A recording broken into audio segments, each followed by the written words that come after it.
à toi, j'espère que tu vas bien. J'ai reçu aujourd'hui 6 cases ainsi que des grosses cartes de SM8B, les plus grosses cartes de l'édition. Donc je vais te montrer tout ça et puis on va surtout parler des prix qui sont en ce moment complètement dingues. Si tu le veux bien, on va commencer par les cartes parce que c'est des très grosses cartes mais il n'y en a que quelques-unes, donc ça va aller assez vite et puis on va en profiter pour parler des prix. On va commencer avec le Rayquaza, le gros Rayquaza Shiny qui était en rupture de stock depuis belle lurette. Celui-ci, je vais te mettre quand même quelques screens pour te montrer que je te raconte pas n'importe quoi, se vend à peu près dans les 35 000 yens au Japon dans la plupart des boutiques. 30, 34, 38, 40, bon, en fonction des boutiques. Et je peux te le proposer moins cher que les boutiques. Je crois qu'on est aux alentours des 25 000 yens sur Japan TCG, donc ça te fait mine de rien 10 000 yens de moins. Et pour 35 000, 35 ou 36, je sais plus, qui est du coup le prix moyen du Rayquaza ici dans un état mint, near mint, eh bien je vais te le proposer en PSA 9. Voilà, si tu préfères l'avoir en PSA, vu qu'on commence à être sur une grosse carte, bah, je te le propose en PSA 9. J'ai remis également le Noctali. Alors le Noctali, on en a deux.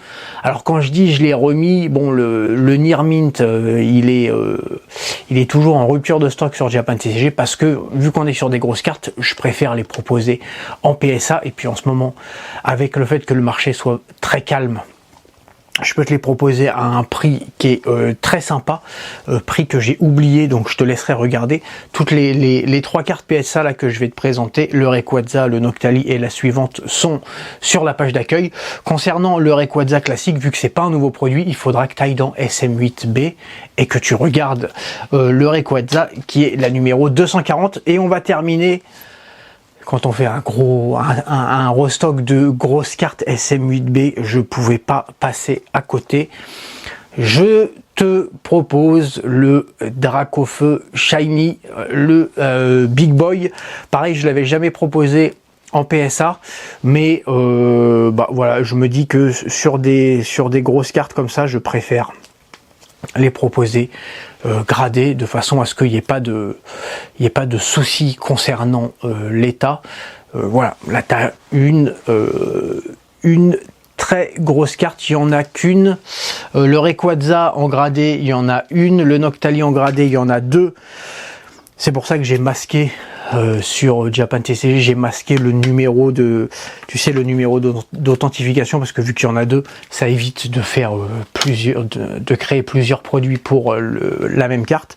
Et pour ce qui est du Rayquaza classique, du coup, on en a trois. On a terminé avec les cartes à l'unité. On va passer au box et là il y a du très lourd. On a tout d'abord, j'ai reçu 4 cases de SV4, deux comme ceci et deux comme cela, donc elles sont remises en stock. C'est surtout celle-ci qui plaisait le plus, et j'ai surtout remis des lots, celle-ci, donc du coup tu peux les acheter à l'unité, enfin soit l'une soit l'autre, mais si tu veux, tu sais, sur Japan TCG j'ai proposé un produit où tu as les deux directement, tu as un lot avec une de chaque, et là on tombe à moins de 50 € la box si tu prends un lot de deux. On a ensuite, alors là, j'ai fait très très fort, tu vas me dire ce que tu en penses dans les commentaires, un restock de SV5M, édition très récente. C'est l'édition qui plaît plus que SV5K, donc en fait le côté cyber, bah, ça plaît plutôt pas mal. Et surtout, on est sur un prix défiant toute concurrence, puisque là, on arrive à 43 € la box. 7000 yens et quelques. C'est la première fois que j'arrive à être aussi proche que le prix conseillé ici au Japon. C'est-à-dire que là, si tu vas dans, alors bon, je sais même pas s'il y a des box, mais si tu vas au Pokémon Center pardon, au Japon et que tu achètes une box comme ceci, bah, tu vas payer pas loin du prix de Japan TCG. On est à ça du prix conseillé, donc ça c'est vraiment cool. C'est la première fois que j'arrive à faire ceci. Après c'est le marché qui veut ça aussi, hein. Mais là quand même c'est assez ouf. Il y a 12 box de disponibles et j'ai également des box Pokémon 151 qui reviennent SV2A.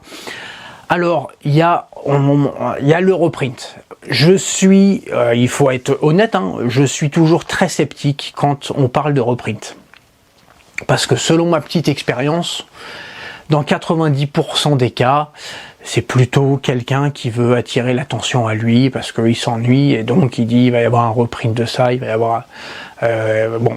Donc et puis du coup il reçoit des commentaires et des machins et des messages, ah bon, où est-ce que tu as eu voilà, ça permet de créer de l'attention pour pas cher. Donc effectivement ça fait quelque temps qu'on entend parler de reprint et puis le problème c'est que Pokémon eux ne communiquent pas dessus. Il y a jamais, alors c'est arrivé par exemple une fois sur Pokémon 151. Mais là c'était clair, il y avait un message sur le site du Pokémon Center disant voilà, si vous voulez recommander une box, vous pouvez recommander une box Pokémon 151.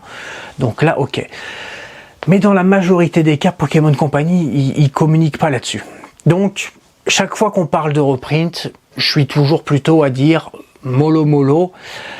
Même si il arrive qu'il y ait des grosses sociétés qui soient très sérieuses, qui proposent des précommandes d'une box qui est sortie il y a 2 ou 3 mois, tout de suite les gens se disent c'est un reprint.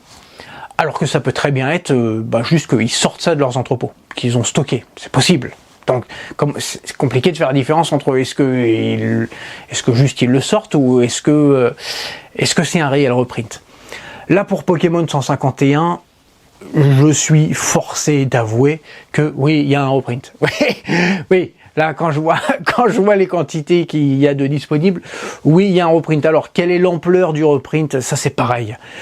Il va toujours y avoir des experts, mais on ne sait pas. Il y a aucun chiffre, il n'y a jamais de communiqué officiel de Pokémon qui va te dire on a réimprimé X milliers, dizaines de milliers ou centaines de milliers de box, donc on ne sait pas.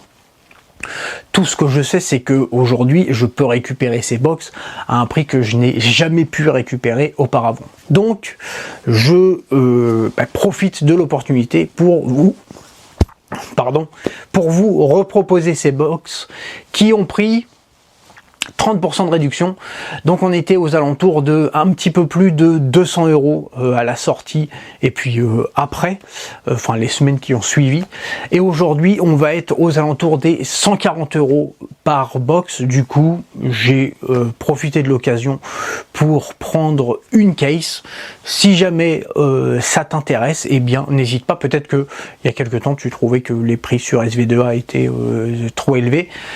C'est vrai que d'un autre côté, ça a été particulièrement violent, SV2A, des situations que j'ai jamais vues en 10 ans quasiment de vie au Japon. Donc le fait que Pokémon réimprime, bon, c'est un choix et sur le principe, même si j'ai été le premier à dire que ça peut être cool d'acheter du Pokémon 151 pour ne serait-ce que sa collection, parce que moi j'adore cette édition, mais au-delà de ça, pour mettre de côté, bon il s'avère qu'ils ont fait un reprint. Ils ont fait un reprint. C'est pas quelque chose qui est anticipable. On peut réfléchir, se poser des questions sur plein de choses, qui est intéressant de partager des points de vue, tel prix, telle édition, est-ce que ça a bougé, comment ça va se passer dans le futur, qu'est-ce que t'en penses et pourquoi. Un reprint, c'est pas envisageable, il n'y a pas de communication dessus. Donc ça arrive sur l'édition qui est la plus demandée, qui a créé le plus de problèmes et le plus de frustration avec sa petite sœur Eevee Heroes. Moi je pense que même si j'ai de l'investissement dans Pokémon 151, que c'est une bonne chose. Ça permet aux gens de récupérer des box moins chères. Et de toute façon, quand tu es dans une logique d'investissement sur le long terme, ça change pas grand chose. C'est un petit peu comme, si tu veux, si quand tu achètes un appartement, tu regardes pas tous les 6 mois ou tous les ans à combien est-ce que le prix du mètre carré dans ton coin. Non, tu verras ça dans des années et des années. Moi, je trouve que c'est pas un souci. Voilà, ça limite la frustration, ça permet aux gens de se faire plaisir. Des collectionneurs qui n'ont pas acheté parce que c'était trop cher. Voilà, c'est tout pour aujourd'hui. Je te remercie pour le temps que tu as passé avec moi et je te dis à très bientôt pour une nouvelle vidéo. Allez, bye!